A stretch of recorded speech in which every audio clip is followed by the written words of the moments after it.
Hello everybody. In this video, I'm going to go through some new cool features in .NET 10 and or C# 14. First of all, the first one is Unbound generics. But since we have to create a new .NET project to be able to introduce these things, you should know that after creating your project, you need to add this line. Otherwise, some of the preview features won't work for you properly. So, create a console application. It can be a console application. Add this to your project. I will show you how, and then we can start. The first feature is Unbound generics. Let's have a look. I have created a console app, and as I said, this line is necessary. After adding this, you can make sure that you are able to use new features. Done. Close Solution Explorer. Come here. Unbound generics. What is Unbound generics? Let's have a look at this. I am using name of with list of integers. Since I have mentioned list of what, the name of works properly and said list, or dictionary of strings and integers. So it said dictionary. But if I say just list, then the compiler before C# 14 cannot do anything. It said list of what? So it would be confused. But in C# 14 onward, if you say name of list, it says, okay, list. So I am dealing with a list. Or even if I say a dictionary, it said, okay, this is a dictionary. No need to mention dictionary of what, like this. Okay?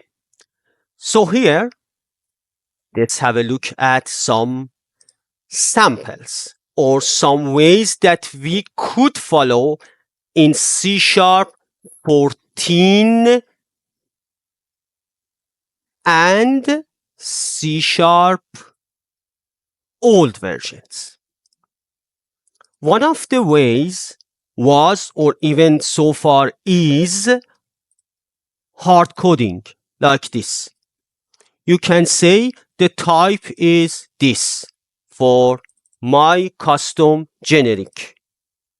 But it's so buggy. Even one space can screw your code. So this is one of the ways. The other one, like this. You still can do this, but it's a weird way. Or you can use reflection, like this. See? But all of these ways are a little bit dirty. But see? In the C# new version, you can simply say name of the type, whatever, with any dimension, with any entry. It simply says, okay, this is the type of your object, like this. So, this is the first cool feature of C# 14 and .NET 10 that I wanted to introduce. Let's go for the second one. The second feature is implicit span conversion. As they said, casting is always ominous. So less casting means cleaner code, means better performance, means introducing better features. So let's have a look at example. In older than or earlier than C# 14, we had to deal with such situations. See? Span. But when I want to use as read-only span, I had to do conversion or casting like this. In the new version of C#, you can do something like this. No casting. Why does it matter? As I said, readability, safety, better performance. Let's have a look at some more examples. Look at this. Example number 1. The simplest one, as we already did, like this. Byte as an span, this is a variable name. And now I can simply do casting to read-only span. Second example. Span character, but now this method is expecting what? Read-only span character. Let's have a look at this method. See? So even as an input parameter for a method, I can simply use this without any kind of casting. The other one. Span of byte, binary. So again, if we look at this method, process packet,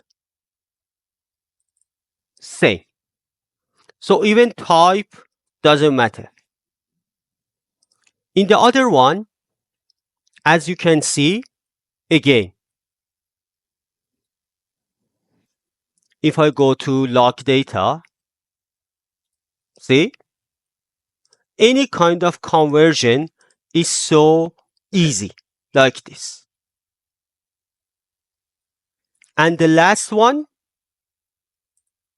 as you can see, without any casting, I can deal with read-only span or even loop through it, and all the behaviors are the same as read-only span, like this. So from now on, try to use read-only span without any casting if you want to cast from span to read-only span or such things. Let's go to new feature. The third and easy to explain one, fieldback properties with field keyword. How can we use that and what problem this field keyword can solve? Let's have a look. Before C# 14, if I wanted to have a property like this, I needed a backing field like this. And then I could use it like this. Everybody knows these things. If somebody is familiar with C# development, it's obvious. In C# 14, we can ignore and remove this backing field, but we need this field keyword here.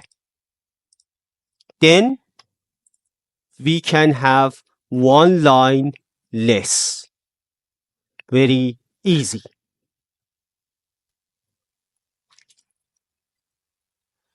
And at the end, extension members. Let's see what we can do with extension members. Before C# 14, if I wanted to have an extension method, I had to follow something like having an extension method. We couldn't have something like a property like this. But now I can say the method should be still static, but I can have an extension keyword here like this here, and then a property would work like this. As you can see, this is empty, is not a method. There is no parenthesis, but it returns me the result of source any or something like that, or can't. See? So no need to have a method anymore. If we want to have something like a property, it also works very well. There is some other features that has been added to C# 14, but the main and important ones already explained. So if something new arrived, I will let you guys know. Thank you so much.